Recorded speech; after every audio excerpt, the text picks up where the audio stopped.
KC Joyner, thefootballscientist.com, joins us for a look at what happened yesterday and what do the Eagles do next? Where do they go from here? As he joins us on the Boardwalk Honda Hotline. KC, welcome back, pal. How are you? Hey, great to be here. All right, so the Eagles now have a quarterback controversy. Let's start with number one. If you are Doug Peterson and the Philadelphia Eagles, who plays quarterback for you this Sunday against the Saints? Jalen Hurts. I don't even think twice about it. I know that Wentz is supposed to be a starter, but you don't make your starting decisions based on your salary cap. You make your starting decisions based on who you think is going to be the actual best quarterback for you in that situation. I think Wentz has just shown the pressure of trying to step his game up has been too much for him. And I'm just going to play Hurts, and I want to see how the team responds to having him under center because I want to know what I got there. Because if Hurts isn't the answer from here on out, then you need to know. Then at least you'll have a better idea what you need to do in the offseason too. Well, you know that the contract is a factor here because it's probably of all players in the NFL, nobody is tied more to their team financially than Carson Wentz is. So how do you maneuver that? Do you just say, "Hey, we have a $160 million backup"? You do.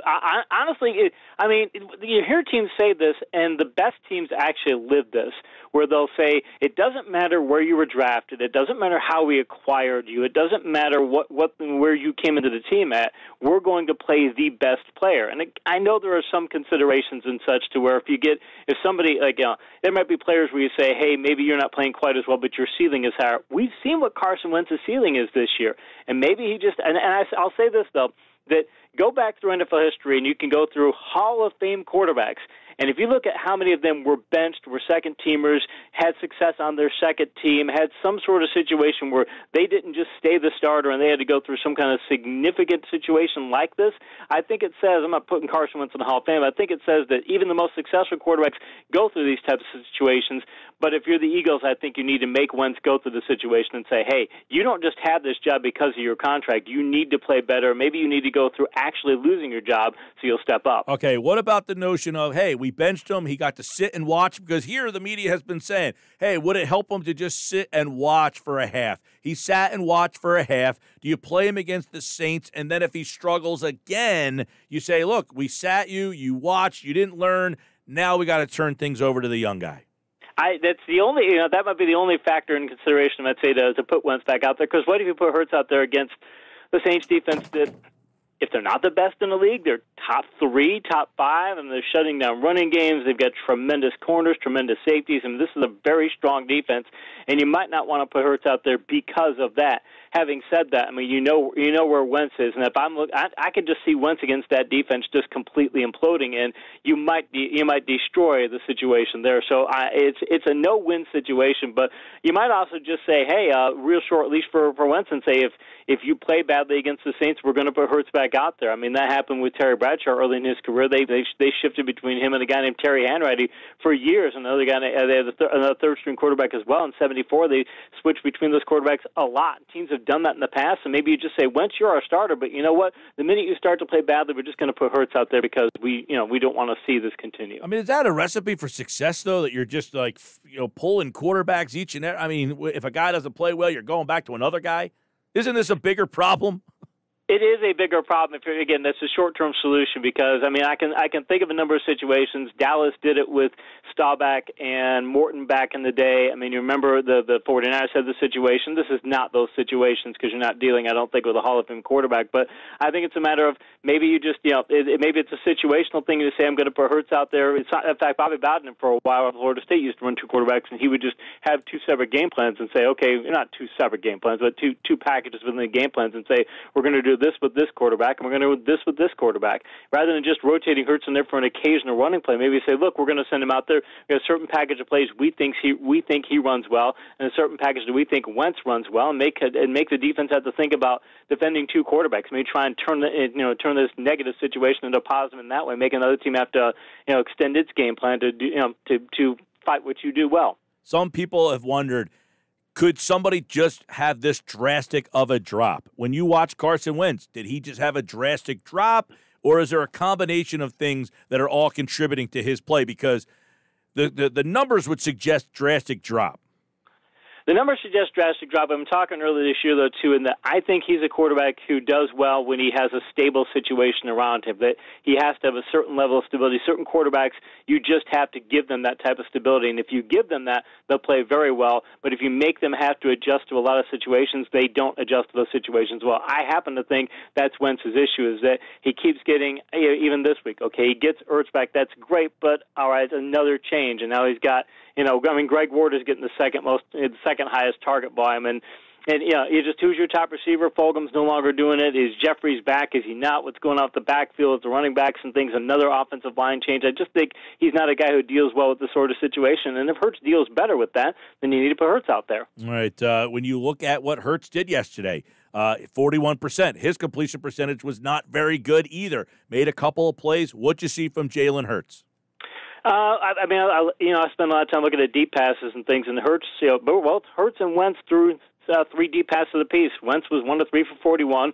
Hurts was 2 of 3 for 66, and he did it just as well on short passes as Carson Wentz, which isn't saying much because they both looked really bad yesterday. They did not play well.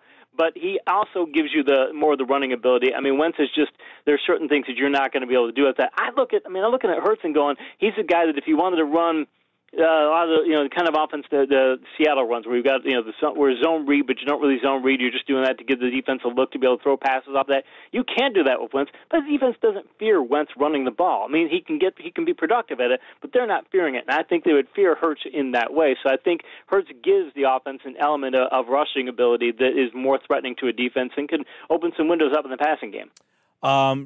The defense yesterday, I mean, some people are wondering, should the defense be getting some blame for that game yesterday? The defense has allowed 130 more rushing yards in way too many games this year, 149 yesterday, and that Jones run was just missed tackle after missed tackle. They did blocking well, but that's a play where they had 2 different opportunities to keep that thing down to 10 or 15 yards, and that's been a problem for the Eagles in the past. The problem for them this year, though, is that they've always given up big runs, but they would usually get very high, what I call good blocking rates, or for defense, very low good blocking rates. You don't allow the offense to get many good blocking plays. And now they're allowing more good blocking plays, and when they do get good blocking plays, they're getting big gainers. So they're just not disruptive up front, and they're not stopping the big plays on the ground. So I think that combination is caustic for a defense that, the way the Eagles are built, they have to stop the run if they're going to make everything else work. All right, KC Joyner gives us one thought on every game. We got a game going live right now, by the way. It's Washington and Pittsburgh. This is a COVID game that got moved. So you got this game, and then tonight we got another game, and you'll hear that game on 97.3 ESPN. So before we look at the Sunday card, let's look at this game tonight, Buffalo and the 49ers. Big game for Buffalo in this spot here. Big game problem in the spot, and the 49ers are playing a lot better. This is a team that when you play power football and you've got as deep a roster as they do, you can get away with those things. I'm worried about Buffalo and that they're still getting in too many high-scoring games, and it's not what they want to do. But San Francisco's posted 2 or more giveaways in 7 of the past 8 games. They're just too turnover-prone, and you can't be turnover-prone against Buffalo, so I'm taking Buffalo. All right, quick thought on Washington-Pittsburgh. It's going on right now, but Washington's still in the mix here. Washington is still in the mix. Pittsburgh, just what I'm seeing so far today, they look a lot like they did last Wednesday. They're kind of their defense is playing well, but their offense just looks out of sorts, dropping passes and things. I think the Steelers are starting to wear down a little bit with the pressure of being 11-0. All right. Of course, tomorrow we will look back at those games. We also have a Tuesday game tomorrow. Let's get your thought on Dallas and Baltimore, because obviously Dallas is still alive. Baltimore's been struggling. Baltimore has been struggling. The problem for the Cowboys is that you take out the Vikings matchup, they've scored 57 points in the past 5 games. Their defense hasn't been that much better. The last 2 games, they've allowed 69 points, 307 rushing yards, 768 total offensive yards. Baltimore is just, they as bad as they've been on offense at times, and as subpar as the defense has been at certain occasions, they just have way more talent than Dallas. I got to take Baltimore. All right, one thought, every game that we saw in Week 13. Here we go. It's New Orleans and Atlanta. Close one. The Falcons have been playing much better, but the Saints go on the road. They are now 10-2. They are, and the Saints now, if they're going to get Breeze back, now they can get the passing game back into their game. I mean, mind you, they did well enough yesterday with the passing game. They finally got a couple of touchdown passes. But I think this, if you add a passing game to this team, it's the best team in the league right now. Matt Stafford goes over 400. This was a wild shootout. What's going on with the Bears defense the last couple of weeks? They lose 34-30. I thought this would be a high-scoring game just because Bevel's trying to get the head coaching job, and he needs to showcase how good his offense can be. Let's be outstanding that way. The Bears defense, I never thought they were quite as good as they looked earlier this year. I thought they were beneficiaries of some schedule benefits, and now when you add some other elements, this is who the Bears are right now. I think they might not win another game this year. All right, obviously they've got some quarterback play issues there. Cleveland, impressive. They were up big and never looked back. They beat Tennessee on the road. What do we think about these two teams now? Now, mind you, Cleveland's got early in the season. They got into a lot of high-scoring games, and they won those games. And mind you, they did here. They got outscored 28-3 in the second half. To me, if I'm Cleveland, I'm looking at the win going, I'm glad we won, and I know some of it was prevent defense. Some of it wasn't prevent defense. Some of it was that Tennessee started to come back and Cleveland took their foot off the gas. So if I'm Cleveland, I'm worried about the fact that we didn't play four quarters, and if I'm their coach, I've got something to say about that. But I mean, 9-3 or 9-3 is 9-3. Cincinnati and Miami. Miami had to fight hard, and they get the win. This Cincinnati team's been fighting hard without Joe Burrow, just not enough. But the Miami Dolphins are creeping towards a playoff berth. They are, and mind you, the Dolphins had offensive line issues, they had running back issues. Tagovailoa he's not. I mean, there's still limitations to what he can do, and I think they're going to be playing a lot of low-scoring games. But Flores he might be coach of the year material. In fact, I think right now, if I'm taking a vote, he would be my coach of the year this year for getting what he's gotten out of that club. Miami, by the way, 8-4. Buffalo 8-3. Buffalo, of course, plays tonight, so the Dolphins could be tied for first at the end of the day. Jacksonville and Minnesota, good one. Very exciting back and forth. Minnesota goes to overtime as Jacksonville falls again. But this Minnesota team, they have been so disappointing, but they have played well the last 6 weeks or so. They have, and they've got now, Cousins threw over 300 yards. They got Cook for over 100. They got Jefferson for over 100. They've got some terrific talent there. Their defenses are letting them down. Jacksonville, though, to lose a close game, they've been losing a lot of close games of late, which, again, Marone's probably going to lose his job because of it. They have been playing tough, so to see them stay close actually wasn't a surprise given how well they've been playing of late. By the way, Minnesota has got to be, I guess, in that wild card mix all of a sudden. It's 6-6. They got meaningful games down the stretch. They have meaningful games down the stretch. They probably have a 50-50 shot of making the playoffs. To think of where they were and where they could be, but it also says something about the NFC. Because you've got an entire division in the NFC that doesn't even deserve one playoff berth, much less a wild card berth. So that's helping them. But playing like they have been helps too. Vegas goes on the road. They get that last-second bad beat for the Jets, who look like they tried to give that game up. Got their defensive coordinator fired, and probably everybody else this offseason. Yeah, and that's, you just can't play that. If you get beat deep, that's one thing. If you make him beat his own. But, you're talking Ruggs against a free agent cornerback. This is a guy who, I do these cornerback charts every week. It's the first time he showed up on the charts in the last couple of weeks. And you're sending him against the fastest guy in the draft. Doesn't make any sense. It deserved to get Williams fired. And, again, if you're the head coach letting that happen, it's on you, too. Indianapolis beats Houston 26-20 as the Colts, they keep pace now with Tennessee. They're both 8-4. It's surprising to see the Colts. 341 yards. People said, Will Fuller's out. They're not going to be able to do anything. Kiki Cutie comes up with 141 yards. I don't think they're the same offense, but I give Houston credit. But that's the sort of game. I would expect Indianapolis to win that game. That they didn't win it by more is a bit of a concern, but they're a team. They're a grinder team. They're not going to be easy out in the playoffs, but they also have trouble seeing them winning 3 or 4 straight and getting a Super Bowl. I think they're going to be a division team, and that's about it. One thought every game. Rams beat Arizona on the road. They almost put up a 40-burger. Arizona, they're running out of gas. They're 6-6. I think that when Belichick showed people how to stop Kyler Murray, I think that was that was it for them. Because Murray has to now, they've got to adjust and find a way to get a new style of offense put together. Not now to revamp their entire offense, but there are weaknesses that they showed, and the Rams already had a personnel edge before that. So, but the Rams, to be able to put up a 30-burger and to be able to pass for 351 yards, finally get their offense going. If they can keep that going, that's a very dangerous Super Bowl contender. Maybe the wildest game of the day, result, I should say. The Giants on the road, 17-12. They now are the leader in the East.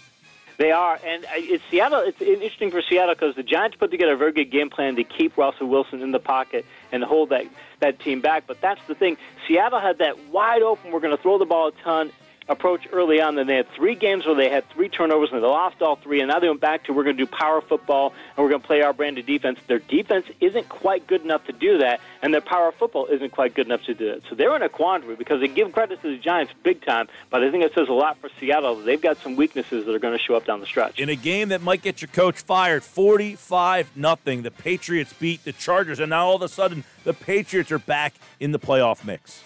Herbert, I mentioned that to my son. He's like, "Hey, he cut his hair." I mean, when Herbert cut his hair, it's like Samson. He's not the same quarterback.